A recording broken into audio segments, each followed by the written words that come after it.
Hello friend, आपका स्वागत है हमारे चैनल साइबर एजुकेशन मिशन। आज की इस वीडियो में बात करने वाले हैं बिहार आईटीआई प्रवेश परीक्षा 2023 के बारे में। फ्रेंड, जैसा कि आपको मालूम होगा कि बिहार आईटीआई का एग्जाम जो है 18 जून 2023 को होना है और इसी एग्जाम को देखते हुए हम लोग बिहार आईटीआई के लिए वीवीआई प्रश्न देख रहे हैं। और आज की इस वीडियो के माध्यम से हम लोग टॉप 50 क्वेश्चन देखेंगे, जिसमें आपको जीके और सामान्य ज्ञान के क्वेश्चन रहेंगे। तो अगर आपका भी एग्जाम होना है तो इस वीडियो को शुरू से लेकर लास्ट तक देखिए और अगले 5 से 6 दिन आप हमसे जुड़े रहिए। आपके सारे इंपॉर्टेंट क्वेश्चन मैं आपको इस आने वाले वीडियो में कराने वाला हूं। ठीक है, तो चलिए हम लोग इस वीडियो को स्टार्ट करते हैं। सबसे पहले इस वीडियो को दोस्तों के साथ ज़्यादा से ज़्यादा शेयर कीजिएगा। साथ ही अगर अभी तक आपने हमारे चैनल को सब्सक्राइब नहीं किया तो चैनल को सब्सक्राइब करके हमारे साथ जुड़ जाइए, क्योंकि यहाँ बिहार आईटीआई की संपूर्ण तैयारी बिल्कुल फ्री में करवाई जाती है।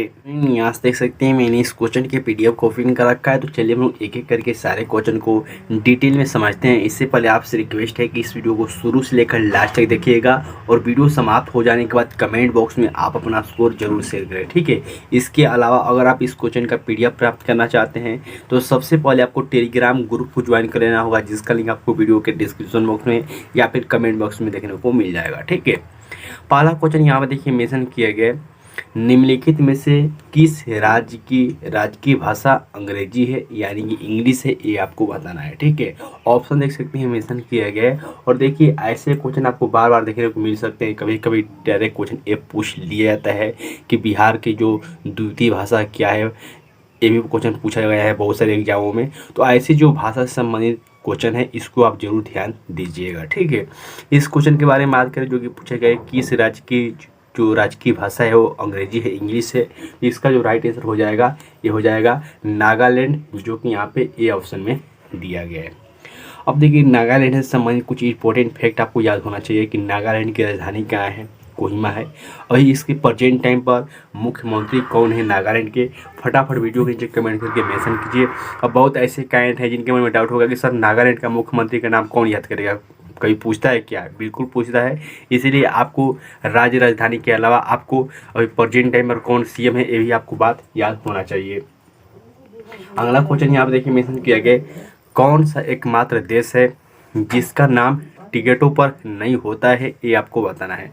ये भी क्वेश्चन बहुत ही इंपॉर्टेंट है। बहुत कम ऐसे बच्चे होंगे जो इसका राइट आंसर दे पाएंगे। कौन सा एकमात्र देश है जिसका नाम डाक टिकटों पर नहीं होता है, ये आपको बताना है। ठीक है, ऑप्शन देख सकते हैं अमेरिका, यूके, जापान, पाकिस्तान या फिर यूके। ठीक है, तो इसका जो राइट आंसर हो जाएगा ये हो जाएगा यूके। यूके यानी कि यूनाइटेड किंगडम या फिर इसे लंदन के नाम से भी समझ सकते हैं। नेक्स्ट यहाँ देखिए क्वेश्चन मेंशन किया गया है, किस देश का राष्ट्रीय जो पशु है वो पवित्र गाय है। बहुत ही इम्पोर्टेंट क्वेश्चन है और यहाँ से आपको बहुत सारे इम्पोर्टेंट फैक्ट देखने को मिल सकते हैं। जैसे कि यहाँ पूछा गया है कि किस देश का जो राष्ट्रीय पशु है वो पवित्र गाय है। ऑप्शन देख सकते हैं नेपाल, इंडोनेशिया, भारत और भूटान। भारत के अलावा जितने भी यहाँ पे देश दिए गए हैं भारत के सभी पड़ोसी देश हैं और इसका जो राइट आंसर हो जाएगा ये हो जाएगा नेपाल। ठीक है, नेपाल का जो राष्ट्रीय पशु है वो क्या है, पवित्र गाय है, जो कि यहाँ से ए ऑप्शन बिल्कुल राइट आंसर हो जाएंगे। हालांकि भारत का भी राष्ट्रीय पशु गाय हो सकता है, लेकिन भारत का जो राष्ट्रीय पशु है वो क्या है, आप सभी कैड जानते हैं कि भारत का राष्ट्रीय पशु है बाघ। ठीक है, लेकिन इसका जो राइट आंसर हो जाएगा ये हो जाएगा नेपाल, जो कि नेपाल का राष्ट्रीय जो पशु है वो पवित्र गाय है। अब हम लोग बात कर लेते हैं भूटान का राष्ट्रीय पशु क्या है, इंडोनेशिया का जो राष्ट्रीय पशु वो क्या है। देखिए भूटान का जो राष्ट्रीय पशु है वो है आपको तकिन, और जो इंडोनेशिया का राष्ट्रीय पशु है वो है आपको कोमोडो ड्रैगन। ठीक है, तो आपको इन सारे पॉइंटों को याद रखना है, यहाँ से भी डायरेक्ट क्वेश्चन पूछे जा सकते हैं। नेक्स्ट क्वेश्चन यहाँ पर देखिए मेंशन किया गया, निम्नलिखित में से किस नेता के जन्म दिवस को शिक्षक दिवस के रूप में मनाया जाता है, ये आपको बताना है। ठीक है, ये क्वेश्चन बहुत ही इंपॉर्टेंट है। बहुत सारे अलग अलग एग्जामों में इस क्वेश्चन को रिपीट किया गया है। ऑप्शन देख सकते हैं राधा कृष्णन, लाला लाजपत राय, राजगोपालाचारी या फिर डॉक्टर राजेंद्र प्रसाद। ठीक है, तो शिक्षक दिवस के रूप में हम लोग किसके जन्म दिवस को मनाते हैं, तो इसका राइट आंसर हो जाएगा डॉक्टर एस राधा कृष्णन। ठीक है, डॉक्टर एस राधा कृष्णन जो कि 5 सितंबर को हम लोग इनका जन्म के अवसर पर ये हम लोग टीचर डे मनाते हैं। आप सभी कैंडिडेट को ये बात याद होना चाहिए। इसके अलावा आपको ये भी बात याद होना चाहिए कि इन्हें भारत रत्न भी दिया गया था और ये राष्ट्रपति भी रह चुके हैं भारत के। ठीक है, अगला क्वेश्चन यहाँ देखिए मेंशन किया गया है, अंतर्राष्ट्रीय महिला दिवस कब मनाया जाता है, ये आपको बताना है। तो मैंने आपको बताया था कि देखिए इम्पोर्टेंट डेट से संबंधित आपको बार बार क्वेश्चन रिपीट होते रहते हैं, तो इम्पोर्टेंट डेट आप जरूर देख लीजिएगा, ठीक है। यहाँ पे क्वेश्चन पूछा गया कि अंतर्राष्ट्रीय महिला दिवस कब मनाया जाता है। तो अंतर्राष्ट्रीय महिला दिवस आपको 8 मार्च को मनाया जाता है, जो कि यहाँ से ए ऑप्शन बिल्कुल राइट आंसर हो जाएंगे इस क्वेश्चन के, ठीक है। चलिए हम अगले क्वेश्चन की ओर बढ़ते हैं। नेक्स्ट यहाँ पर देखिए मेंशन किया गया है, भारत का पहला इंजीनियरिंग कॉलेज कहाँ है, ये आपको बताना है। तो जो भारत का पहला इंजीनियरिंग कॉलेज था वो रुड़की में था, जो कि यहाँ से बी ऑप्शन बिल्कुल राइट आंसर हो जाएंगे इस क्वेश्चन के। नेक्स्ट यहाँ पर देखिए मेंशन किया गया है, सार्क का संक्षिप्त रूप क्या है, ये आपको बताना है। ये भी क्वेश्चन बहुत ही इंपॉर्टेंट है, और सबसे पहले आपको इसका संक्षिप्त रूप जानने से पहले आपको ये बात याद होना चाहिए कि इसका स्थापना कब हुआ था, इसका मुख्यालय कहाँ है, ठीक है। सबसे पहले हम इसके फुल फॉर्म को ही समझ लेते हैं। तो देखिए सार्क का जो फुल फॉर्म होता है वो होता है दक्षिण एशियाई क्षेत्रीय सहयोग संगठन, ठीक है, जो यहाँ पे बी ऑप्शन में दिया गया है। लेकिन यहाँ से आपको ये बात याद होना चाहिए कि आखिरकार सार्क का स्थापना कब हुआ था। तो सार्क का स्थापना आपको 1985 ईस्वी में हुआ था, ठीक है। इसका मुख्यालय कहाँ है, तो इसका मुख्यालय आपको काठमांडू नेपाल में है, ठीक है। इन सारे पॉइंटों को आप याद रखिएगा, यहाँ से डायरेक्ट क्वेश्चन पूछे जाते हैं। नेक्स्ट यहाँ पर देखिए मेंशन किया गया है, विश्व बैंक का मुख्यालय स्थित है, यानी कि आपको बताना है कि जो वर्ल्ड बैंक है, विश्व बैंक है, इसका मुख्यालय कहाँ स्थित है। तो आपको ये बात याद होना चाहिए कि जो वर्ल्ड बैंक है इसका जो मुख्यालय है वाशिंगटन डीसी में है, जो कि यहाँ से बी ऑप्शन बिल्कुल राइट आंसर हो जाएंगे। प्रेजेंट टाइम पर इसके अभी जो सीईओ है वो कौन है, तो है आपको डेविस मालपस। विश्व बैंक की स्थापना कब हुआ था, फटाफट वीडियो के नीचे कमेंट करके मेंशन कीजिए। नेक्स्ट यहाँ देखिए मेंशन किया गया है, संयुक्त राष्ट्र संघ का पहला भारतीय महासचिव कौन था, ये आपको बताना है। देखिए ये भी क्वेश्चन बहुत सारे अलग अलग एग्जाम में रिपीट किया गया है। मेरे पास एक कैंडिडेट का मैसेज आया था या कमेंट आया था, जो कि मैंने देख रहा था कमेंट कि सर आप जो दिखा रहे हैं क्वेश्चन या फिर जो बता रहे हैं क्वेश्चन, क्या वो बिहार ITI के एग्जाम में आएगा या फिर आप ऐसे ही क्वेश्चन करा रहे हैं। तो देखिए जो आपका इंपॉर्टेंट क्वेश्चन मैं करा रहा हूँ, सारे क्वेश्चन आपके एग्जाम में पूछे जाने की संभावना है। हालांकि आप घर पर पढ़ाई करते रहिए, इसके अलावा जो मैं आपको क्लासेस दे रहा हूँ इसको देखिए, PDF को आप एक बार देख लीजिए। और जो आपका एग्ज़ाम है 18 तारीख को, 17 और 18 तारीख को मैं आपको इसका मैराथन चलाऊँगा, GK GS का, साइंस का, जिसमें से आपको बहुत सारे क्वेश्चन लड़ने के या फिर कह सकते हैं फंसने का बहुत ही ज़्यादा चांस रहेगा, ठीक है। तो 17 और 18 तारीख को आप क्लास देखना ना भूलिएगा। इस क्वेश्चन के बारे में बात करें जो कि पूछा गया है कि संयुक्त राष्ट्र का पहला भारतीय महासचिव कौन था, तो वो थे आपको विजया लक्ष्मी पंडित, जो कि यहाँ से ए ऑप्शन बिल्कुल राइट आंसर हो जाएंगे। विजया लक्ष्मी पंडित कौन थी ये भी आपको याद होना चाहिए, जो कि बार बार रिपीट होता रहता है। नेक्स्ट यहाँ देखिए मेंशन किया गया है, भारत संयुक्त राष्ट्र संघ से कब जुड़ा था, ये आपको बताना है। तो देखिए जो भारत है संयुक्त राष्ट्र जब इसकी स्थापना हुआ था, जो कि 1945 ईस्वी में हुआ था, उसी समय आपको भारत भी जुड़ा हुआ था। तो इसका जो राइट आंसर हो जाएगा ये हो जाएगा ए ऑप्शन। और कभी कभी आपको इसका स्थापना भी पूछ लिया जाता है कि संयुक्त राष्ट्र संघ का स्थापना कब हुआ, तो ये आपको 1945 में हुआ था, और भारत आपको उसी समय 1945 में ही जुड़ा हुआ था, ठीक है। बिल्कुल आप इस बात को याद रखिएगा। नेक्स्ट यहाँ देखिए मेंशन किया गया है, जो कि है निम्नलिखित में से मानव सेवा पुरस्कार किसकी याद में दिया जाता है, ये आपको बताना है, ठीक है। तो जो आपको मानव सेवा पुरस्कार है ये आपको राजीव गांधी के याद में दिया जाता है। आप सभी को मालूम होगा कि राजीव गांधी की हत्या की गई थी 91-92 में, और इन्हीं की याद में आपको ये पुरस्कार दिया जाता है, ठीक है। चलिए हम अगले क्वेश्चन को बढ़ते हैं। नेक्स्ट है यहाँ पे देखिए मेंशन किया गया है, निम्नलिखित में से किसे भारतीय नागरिक होने के बावजूद भारत रत्न से सम्मानित किया गया था। ये क्वेश्चन बहुत ही इंपॉर्टेंट है, बहुत सारे अलग अलग एग्जामों में इस क्वेश्चन को रिपीट किया गया है, ठीक है। भारत रत्न आप सभी जानते हैं कि भारत के बहुत सारे व्यक्तियों को दिए गए, लेकिन यहाँ पे क्वेश्चन पूछा गया कि भारत का नागरिक न होने के बावजूद, यानी कि वो भारत का व्यक्ति नहीं है, विदेशी है, फिर भी उनको भारत रत्न दिया गया, ठीक है। तो इसका जो राइट आंसर हो जाएगा ये हो जाएगा नेशनल मंडेला, जो कि यहाँ पे सी ऑप्शन में दिया गया है, जो कि साउथ अफ्रीका से है। लेकिन यहाँ पे एक और व्यक्ति को दिया गया था भारत रत्न जो कि नेशनल मंडेला से पहले दिया गया था वो थे आपको खान अब्दुल खान, जिसे हम लोग सीमांत गांधी के नाम से भी जानते हैं। ठीक है, इन दोनों व्यक्ति का नाम याद रखिएगा। इन्हें भारत रत्न दिया गया है, ये भारत के नहीं है फिर भी इन्हें भारत रत्न दिया गया है।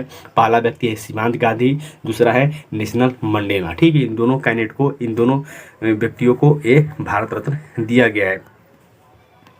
अगला क्वेश्चन देखिए मेंशन किया गया है, गीतांजलि के लिए किसको नोबेल पुरस्कार प्रदान किया गया था, ये आपको बताना है। तो गीतांजलि फेमस पुस्तक है रविंद्रनाथ टैगोर को, रविंद्रनाथ टैगोर की पुस्तक है जो कि 1913 में प्रकाशित हुई थी और इन्हें नोबेल पुरस्कार दिया गया था। ठीक है, कभी कभी आपको ईयर भी पूछ लिया जाता है, तो 1913 बिल्कुल आप याद रखिएगा, 1913 में आपको ये नोबेल पुरस्कार दिया गया था रविंद्रनाथ टैगोर को। रविंद्रनाथ टैगोर के बारे में आप सभी को याद होना चाहिए कि भारत का जो राष्ट्रीय गान है जन गण मन इनके द्वारा लिखा गया है। साथ ही रविंद्रनाथ टैगोर ने जो बांग्लादेश का राष्ट्रीय गान है इनके द्वारा ही लिखा गया है। तो रविंद्रनाथ टैगोर के बारे में भी आप जितने भी क्वेश्चन पढ़ सकते हैं उसको देख लीजिएगा। नेक्स्ट यहाँ देखिए मेंशन किया गया है, भारत रत्न प्राप्त करने वाले प्रथम गैर भारतीय कौन था। देखिए वही क्वेश्चन मैंने आपको बताया था अभी कुछ देर पहले ही कि अभी दो ऐसे व्यक्ति हैं जो कि भारत के निवासी नहीं होने के बावजूद भी इन्हें भारत रत्न दिया गया है। पहला है खान अब्दुल गफ्फार खान, जिसे हम सीमांत गांधी के नाम से जानते हैं, और दूसरा व्यक्ति है नेशनल मंडेला। तो यहाँ पर देखिए प्रथम व्यक्ति पूछा गया, तो प्रथम व्यक्ति आपको खान अब्दुल गफ्फार खान हो जाएंगे, यानी कि सीमांत गांधी हो जाएंगे। हालांकि ऑप्शन में देखिए नेशनल मंडेला भी है लेकिन ये दूसरे नंबर पे आएंगे। ठीक है, अगर यहाँ पे ऑप्शन में ये नहीं दिया होता तो हम लोग नेशनल मंडेला पर क्लिक कर सकते थे, लेकिन प्रथम पूछा गया इसीलिए हम लोग यहाँ पे खान अब्दुल गफ्फार खान यानी कि सीमांत गांधी को क्लिक करेंगे। तो बिल्कुल आप इस बात को याद रखें। नेक्स्ट यहाँ देखिए मेंशन किया गया है, भारत की प्रथम मिस यूनिवर्स कौन थी, ये आपको बताना है। ठीक है, तो देखिए मिस यूनिवर्स से संबंधित भी आपको बार बार क्वेश्चन रिपीट होते रहते हैं। तो यहाँ पूछा गया कि भारत की प्रथम मिस यूनिवर्स कौन थी। तो प्रथम जो मिस यूनिवर्स थी वो थी सुष्मिता सेन, जो कि इन्हें कब मिस यूनिवर्स बनाया गया था, कभी कभी ईयर भी पूछ लिया जाता है। तो 1994 ईस्वी में एक मिस यूनिवर्स बनी थी। ठीक है, इसके अलावा भी 2000 ईस्वी में लारा दत्ता एक मिस यूनिवर्स बनी 2000 में। ठीक है, 2000 में लारा दत्ता बनी, और अभी रिसेंटली 2021 में हरनाज संधू भी अभी मिस यूनिवर्स बनी है। ठीक है, तो 2021 वाला आपको ये याद, तो 2021 वाला आपको याद होना चाहिए, जो कि हरनाज संधू अभी रिसेंटली बनी हुई है मिस यूनिवर्स। नेक्स्ट यहाँ देखिए मेंशन किया गया है, पुलित्जर पुरस्कार प्राप्त करने वाले प्रथम भारतीय कौन थे, ये आपको बताना है। तो सबसे पहले तो आपको ये याद होना चाहिए कि जो पुलित्जर पुरस्कार है हम लोग को किस क्षेत्र में दिया जाता है, यानी कि जो पुलित्जर पुरस्कार है ये किस क्षेत्र में दिया जाता है। तो आपको याद होना चाहिए कि पत्रकारिता के क्षेत्र में ये आपको पुरस्कार दिया जाता है। और यहाँ पे क्वेश्चन पूछा गया कि पुलित्जर पुरस्कार प्राप्त करने वाले प्रथम भारतीय कौन है, तो यहाँ आपको गोविंद बिहारी लाल। ठीक है, और कभी कभी क्वेश्चन ये भी पूछ लिया जाता है कि किस क्षेत्र में दिया जाता है, तो आपको बिल्कुल ये बात याद होना चाहिए कि पत्रकारिता के क्षेत्र में पुलित्जर पुरस्कार दिया जाता है। नेक्स्ट यहाँ पे देखिए मेंशन किया गया है, निम्नलिखित में से कौन सा सुमिलित नहीं है, ये आपको बताना है। यानी कि यहाँ पर देखिए एक और आपको महान व्यक्तियों के नाम है, इसके अलावा दूसरे और आपको बुक है, यानी कि कुछ पुस्तक है, कुछ उपन्यास है, उनके नाम दिए गए हैं और आपको बताना है कौन सा मैच नहीं कर रहा है। ठीक है, यहाँ पे आप देखेंगे तो यहाँ से आपको समझ में आ जाएगा। जैसे कि यहाँ पे देखिए प्लेटो है, रिपब्लिक बिल्कुल ये सही है, अरस्तु जो कि पॉलिटिक्स ये भी इनके द्वारा लिखा गया है। अभी देखिए कार्ल मार्क्स दास कैपिटल बिल्कुल इनके द्वारा लिखा गया है, लेकिन जो सी ऑप्शन है जवाहरलाल नेहरू जो कि यहाँ पे दिया गया है हिंद स्वराज बिल्कुल गलत है। गलत क्यों है, क्योंकि जो हिंद स्वराज बुक है ये महात्मा गांधी के द्वारा लिखा गया था, न कि जवाहरलाल नेहरू के द्वारा। ठीक है, अगर यहाँ पे महात्मा गांधी होता जवाहरलाल नेहरू की जगह तो फिर सही हो जाता, हमें गलत ही चुनना था, इसलिए इसका राइट आंसर हो जाएगा सी ऑप्शन। इसके अलावा भी महात्मा गांधी ने बहुत सारा उपन्यास, बहुत सारा बुक लिखा हुआ है, जैसे कि हरिजन हो गया, हिंद स्वराज, और बहुत सारे इंपॉर्टेंट बुक हैं महात्मा गांधी के। तो बिल्कुल आप महात्मा गांधी के जितने इंपॉर्टेंट बुक हैं या फिर इनके यूनी को अच्छे से आप एक बार जरूर पढ़ें। नेक्स्ट यहाँ देखिए मेंशन किया गया है, भारत एक खोज पुस्तक किसने लिखी है, ये आपको बताना है। ये भी क्वेश्चन इंपॉर्टेंट है। तो भारत एक खोज जो पुस्तक है ये किसके द्वारा लिखा गया है, फटाफट आप वीडियो के नीचे कमेंट करके मेंशन कीजिए।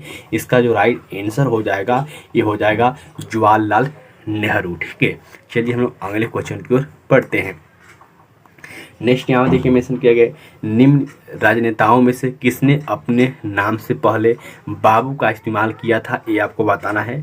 तो आप सभी कैंड ये बात याद होनी चाहिए कि बाबू जगजीवन राम, जो कि आप सभी कैंड जानते हैं कि बिहार के से सम्मानित है बाबू जगजीवन राम, जो कि बहुत ही महान व्यक्ति रहे हुए हैं। ठीक है, इसका राइट आंसर डी हो जाएगा।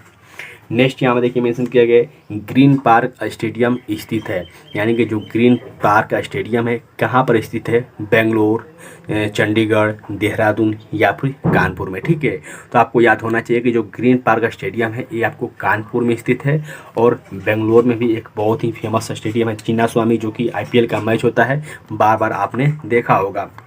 नेक्स्ट यहाँ देखिए मेंशन किया गया ब्लूटूथ का आविष्कार किसने किया था, तो ब्लूटूथ का आविष्कार जो है ये आपको जॉ हडसन के द्वारा किया गया था, जो कि यहाँ से सी ऑप्शन बिल्कुल राइट आंसर हो जाएंगे। देखिए कंप्यूटर से रिलेटेड भी आपको टेक्नोलॉजी से रिलेटेड भी क्वेश्चन बार बार रिपीट होते रहते हैं, तो आप इसको भी एक बार जरूर चेकआउट कर लीजिएगा। नेक्स्ट यहाँ में देखिए मेंशन किया गया कंप्यूटर शब्दावली में बग से क्या अभिप्राय है, जो कंप्यूटर है उसमें बग का उपयोग कहाँ किया जाता है, तो देखिए बग जो कि प्रोग्राम में कुछ भी गलत होता है, एरर होता है, उसी से हम लोग बग के नाम से भी प्रयोग करते हैं, जो कि यहाँ से सी ऑप्शन में दिया गया है कि प्रोग्राम में एक गलती को हम लोग बग या फिर एरर के नाम से जानते हैं, जो कि यहाँ से सी ऑप्शन बिल्कुल राइट आंसर हो जाएंगे इस क्वेश्चन के। अगला क्वेश्चन देखिए मेंशन किया गया 2G स्पेक्ट्रम में जी का अक्षर का मतलब क्या है, ये आपको बताना है। तो आपने नाम सुना होगा 2G 3G 4G, अभी 5G लॉन्च हो रहा है, तो यहाँ पे जो जी का मतलब है वो क्या होता है, बहुत ही इंपॉर्टेंट क्वेश्चन है। आप अपने फ्रेंड से पूछिएगा तो बहुत ऐसे कम आपके फ्रेंड होंगे जो कि बता पाएंगे कि आखिरकार 2G में 5G में 4G में जी का मतलब क्या होता है, यही क्वेश्चन में पूछा गया है। ऑप्शन देख सकते हैं गवर्नेंस, ग्लोबल, जनरेशन या फिर गूगल। इसका जो राइट आंसर हो जाएगा ये हो जाएगा जनरेशन। ठीक है, 2G में जो जी का मतलब है वो आपको जनरेशन है, तो बिल्कुल आप इस क्वेश्चन से इतना पॉइंट याद रखेंगे। नेक्स्ट यहाँ देखिए मेंशन किया गया कंप्यूटर का पिता किसे कहा जाता है, तो बहुत ही इजी क्वेश्चन है, बहुत ही फेमस क्वेश्चन है, बार बार रिपीट हुआ है कि कंप्यूटर का पिता किसे कहा जाता है, तो चार्ल्स बेबेज को यहाँ पे कंप्यूटर का पिता कहा जाता है। लेकिन यही क्वेश्चन में थोड़ा सा आपको अंतर कर दिया जाए, पूछा जाएगा कि आधुनिक कंप्यूटर का जनक किसे कहते हैं, तो आधुनिक कंप्यूटर का जो जनक है हम लोग एलन ट्यूरिंग को कहते हैं। ठीक है, आप नाम नोट कर लीजिएगा कि आधुनिक कंप्यूटर का जनक हम लोग एलन ट्यूरिंग को कहते हैं। लेकिन यहाँ पे क्वेश्चन में सिर्फ यह पूछा जाए कि कंप्यूटर का पिता किसे कहते हैं, तो फिर आप चार्ल्स बेबेज पर क्लिक कर सकते हैं, कोई दिक्कत नहीं है। नेक्स्ट यहाँ में देखिए मेंशन किया गया निम्नलिखित में से कौन सी एक ई-कॉमर्स वेबसाइट नहीं है। ऑप्शन देख सकते हैं फ्लिपकार्ट, स्विगी, उबर, गूगल मैप। तो इसका जो राइट आंसर हो जाएगा ये हो जाएगा गूगल मैप। गूगल मैप क्यों होगा, क्योंकि यहाँ पूछा है ई-कॉमर्स वेबसाइट नहीं है। फ्लिपकार्ट शॉपिंग वाला है, स्विगी भी आपको एक खाना ऑर्डर करने वाला है कि ई-कॉमर्स वेबसाइट है, उबर भी है, लेकिन गूगल मैप आप यहाँ पे अपना लोकेशन दे सकते हैं, देकर कहीं जा सकते हैं, इसीलिए इसका जो राइट आंसर हो जाएगा ये बी हो जाएगा। ये कोई आपको ई-कॉमर्स वेबसाइट नहीं है और हमें आपको यही बताना था। क्वेश्चन यहाँ पे देखिए मेंशन किया गया है 1974 में पोखरण का पहला परमाणु परीक्षण को क्या कोड दिया गया था, ये आपको बताना है। ठीक है, तो सबसे पहले तो आपको यहाँ पे जो क्वेश्चन में ही यहाँ पे इसका जवाब दिया गया कि 1974, तो सबसे पहले आपको ये बात याद होना चाहिए कि जो पोखरण का पहला परमाणु परीक्षण हुआ था वो कब हुआ था, तो ये आपको 1974 में हुआ था। ठीक है, यहाँ पे क्वेश्चन पूछा गया कि उसका कोड नेम क्या था, तो उसका कोड नेम आपको स्माइलिंग बुद्धा था, जो कि यहाँ से सी ऑप्शन बिल्कुल राइट आंसर हो जाएंगे इस क्वेश्चन के। नेक्स्ट यहाँ में देखिए मेंशन किया गया परमाणु ऊर्जा स्टेशन स्थित है, यानी कौन सा परमाणु ऊर्जा स्टेशन स्थित है, जो कि ऑप्शन के अनुसार आपको बताना है।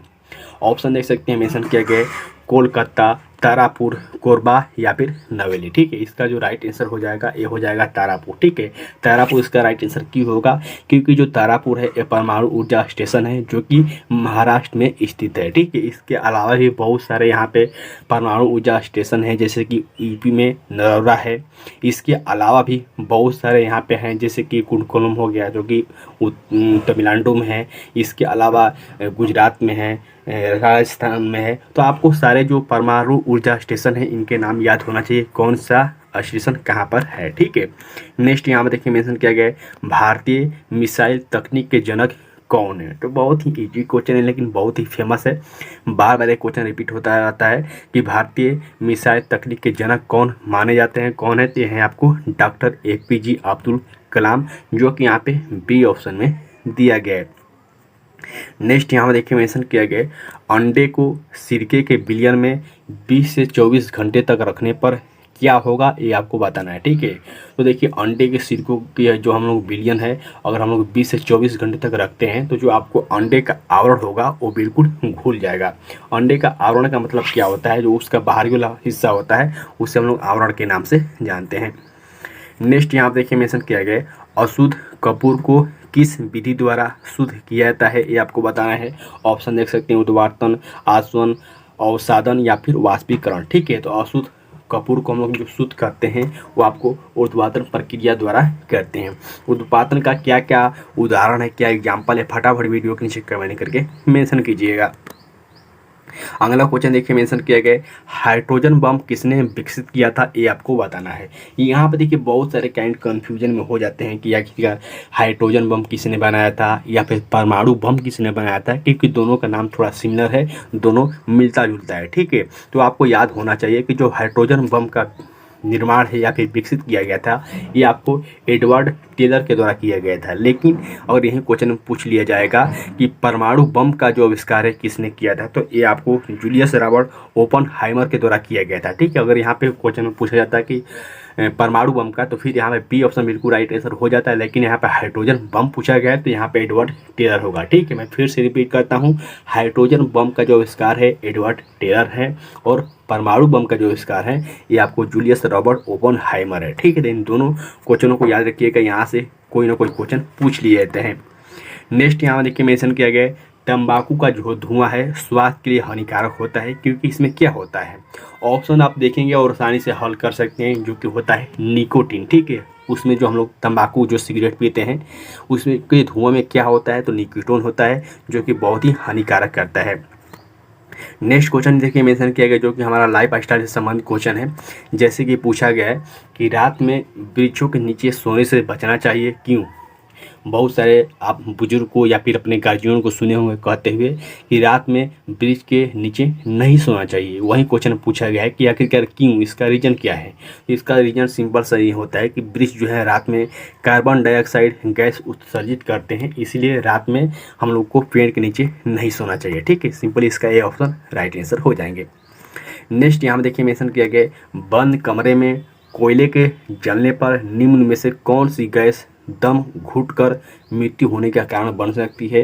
यानी कि हम लोग किसी बंद कमरे में कोयले के अगर जला दें और यहाँ पर धुआं धुआं हो जाए और हम लोग वहाँ से न निकले, तो कौन सा वो गैस है जो कि हमें मार सकती है, मृत्यु का कारण बन सकती है? ऑप्शन देख सकते हैं, एथेन, कार्बन डाइऑक्साइड, मीथेन या फिर कार्बन मोनोऑक्साइड। इसका जो राइट आंसर हो जाएगा ये हो जाएगा कार्बन मोनोऑक्साइड, जो कि जहरीली गैस है कार्बन मोनोऑक्साइड।